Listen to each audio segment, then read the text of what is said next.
to find a comfortable seat, welcome ourselves to the mat. Just take some shoulder rolls up and over, starting going towards the back of the room. And we're going to take some towards the front of the room. And you can stay seated. I'm going to come to my knees to really show you this fire breath that we're going to use to just build some heat in the body.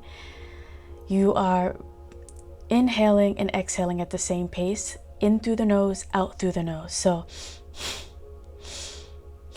and you see how my belly is coming out on the inhale? Try and do that at your own pace.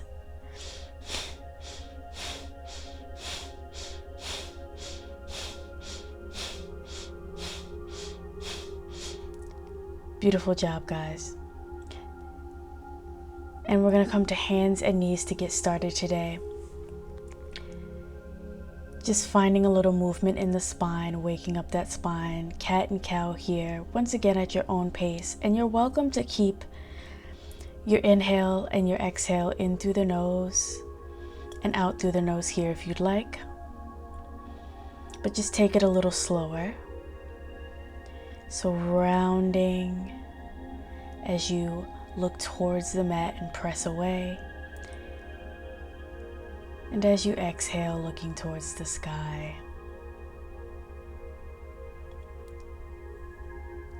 We're going to find a neutral spine here, and we're going to set ourselves up for melting heart pose. Reaching those hands out in front of you, resting the forehead on the mat. Of course, with this pose, the big getcha is we keep the hips above the knees, so you're not pushing your hips back like you would in a child's pose. And I want you to allow your belly to soften, allow your chest to soften and fall towards your mat, right? Try not to force anything or feel like you need to hold tight anything. I really want you to find that release and let gravity kind of do its work, right? Softness in the elbows. If you are feeling a intensity in your shoulders, all you have to do is kind of just widen your hands a bit. So maybe bring your hands a little wider. Maybe they're as wide as the mat instead of closer into where you have them. Feel that out, see what you need, and hold the pose here. Start finding your inhale and your exhale again, in through the nose and out through the mouth.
Making your way out of the pose nice and slowly. We're going to set ourselves up for a dragon pose, so you may want to grab your blocks here if you know that you need some support. We're going to bring the right foot in between our hands. Back knee is on the mat, back foot is flat on the mat. Sending that left hip flexor towards your mat, letting that drop and let gravity have its way. If you need a block for support, go ahead. Now, if you want to hold dragon pose today and just let that be that and get the sensation that you need from holding that pose for the amount of minutes we're going to be here, that's more than fine. What I'm going to do today, though, for those of you up for the challenge, when you're ready, you are welcome to add a twist here and make your way into Twisted Dragon. So what I mean here is using your blocks or whatever support you need. You're going to end up reaching your hand towards that back foot and making sure that you're getting a good grasp on that back foot. You're pulling that foot as close as you can towards the glute. As you are here, maybe you have support underneath that left hand, maybe you don't, maybe you feel good without it. You want to keep the chest open, the shoulders open. So if you feel like in order to hold this pose, you have to cave your body around the spine, or that right shoulder just keeps going towards your mat, that might mean you might not have what you need today to hold this pose for a longer period of time. And if that's the case, you can let go of the back foot and maybe just reach the arm back while looking towards that right hand and holding your dragon pose in that manner. Or maybe you just want to hold your dragon pose as is, how we started. If you had the dragon pose, go ahead and release that. Come back to your dragon pose. Find your last few deep breaths here. And we are going to take a moment in between sides. And then you're going to do the same exact thing, setting yourself up with dragon pose on the left. So keeping this all in mind, we're going to do the same exact thing, but the other side. So just follow along. And we'll do the left side together.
If you had twisted dragon, go ahead and release that. Take your last couple of deep breaths here.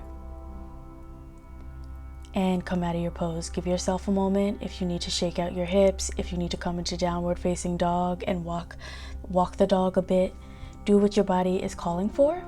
I know sometimes some of these poses and shapes that we're not always placing ourselves into in the daily can kind of feel intense. So give yourself these moments, these intentional moments in between each pose. Let's come down to our bellies, setting ourselves up for bow tie. It looks like we're setting ourselves up for Sphinx, only because I want you to set up that way. You're gonna take that right hand, slide it behind the left arm, and then you're gonna take the left arm across the body. And what that should do is create a big sensation and stretch in the shoulders. Some will feel it in the traps a bit, some will feel it deep in the shoulder blades, you might feel it in both areas. It might be really tight, but please allow yourself to have this sensation. You also might feel it in that front part of the shoulder near your chest as well. Just honor where you're feeling it. Breathe through the discomfort. Rest your head comfortably on your arm, if that makes sense for you, and just make sure that you're finding a softness in your body still. I know that's easier said than done, but that's kind of the goal with yin, just kind of being able to find a passiveness in each pose.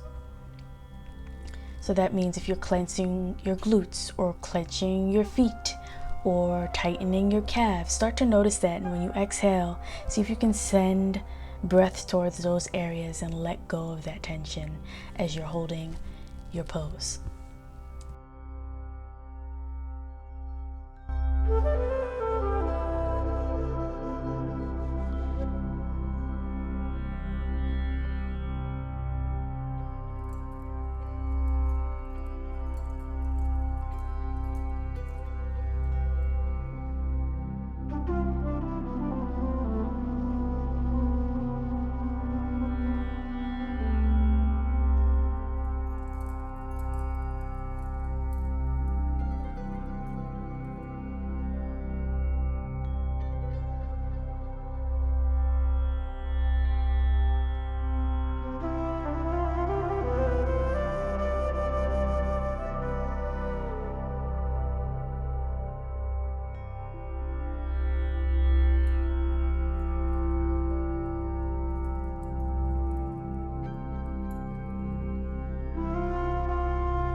Wonderful. Let's come out of that side, take a beat, come back to Sphinx, and then set yourself up to bring that left arm behind the right and doing the same thing, feeling the sensation on the other side.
Perfect. Come on out of the pose.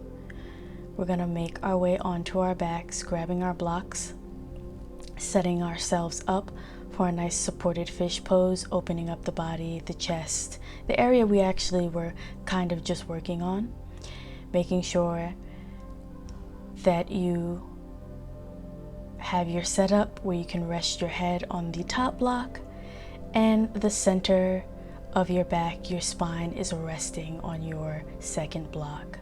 Now you can keep your feet flat on the mat, knees bent like I do, arms outstretched or overhead, or you're welcome to straighten the legs out in front of you, or you're welcome to bring the soles of the feet together into butterfly pose.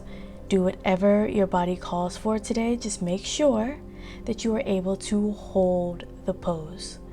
If you are doing too much fidgeting, shaking, if anything is painful, that means that may not be where you meet yourself today.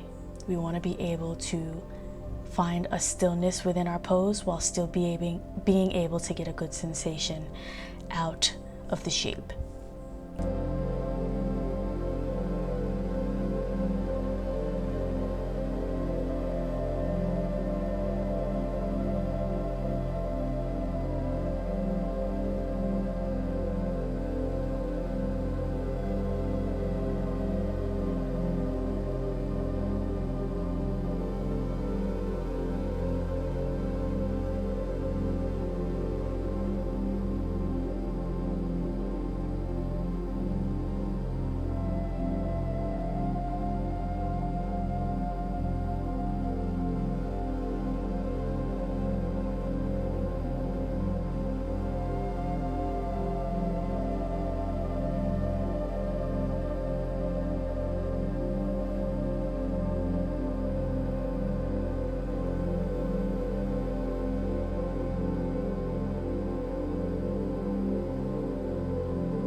Last big inhale here, in through the nose. Exhale, start to slowly come out of your pose. Remove the blocks, place them back to the side. I know, supported fish just feels so divine. Sometimes you just don't want to come out of it. We're gonna come flat on our backs, bringing the right knee towards the chest. We're gonna bring that right leg across the body.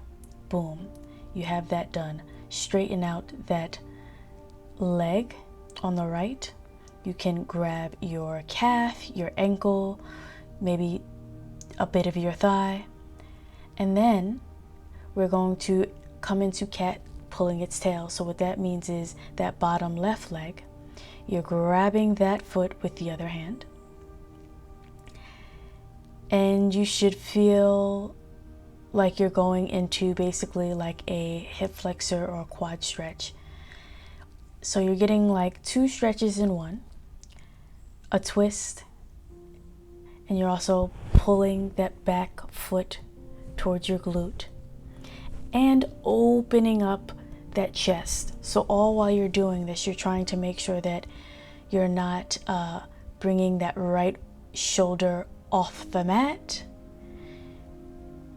You're trying to keep a diagonal between that right shoulder and that right hip.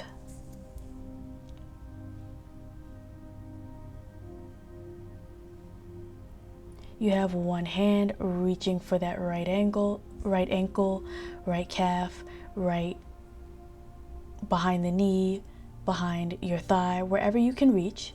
And then the other hand is grabbing that back foot, pulling it towards the glute, and you're just finding your feline shape here and just breathing through it. Let's go ahead and come out of that side. Give yourself a moment before you pull that left knee in towards the body. I'm just giving myself some more room here. And finding the same shape, other side, straightening out that left leg. Finding that pull in with the right foot. And notice how I'm just keeping that chest nice and open towards the ceiling.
All right, friends, let's release the shape.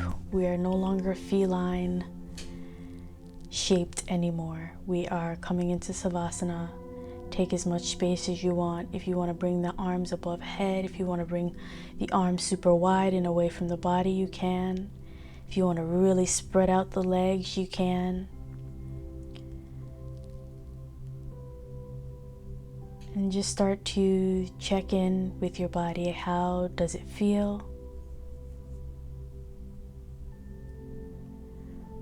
Did you cultivate any warmth in the body or in your spirit at all? Does your body feel any different from when you first sat down on the mat?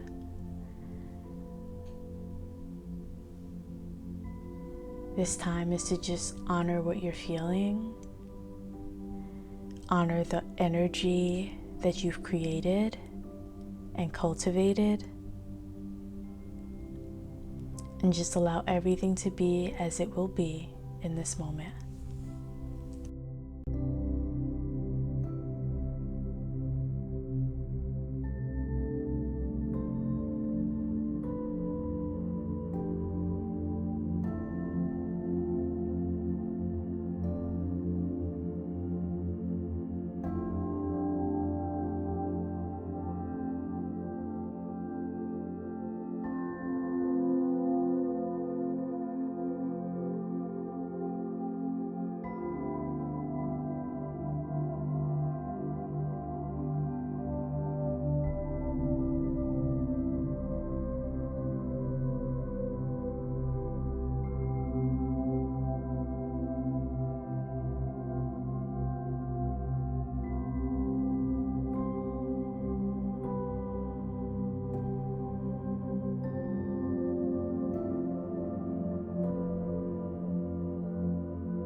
Okay, friends, let's start to find some movement.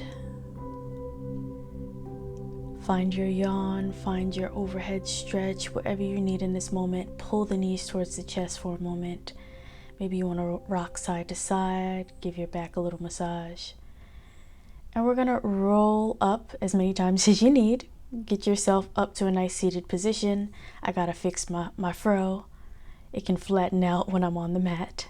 Sitting up nice and tall together, we take one big inhale, scooping all of this fire and warmth, sealing it at the top, and exhale, heart center. I thank you so much for joining me today. I hope this yin yoga practice was useful. Be well, take care of yourselves, and I'll see you on the next video.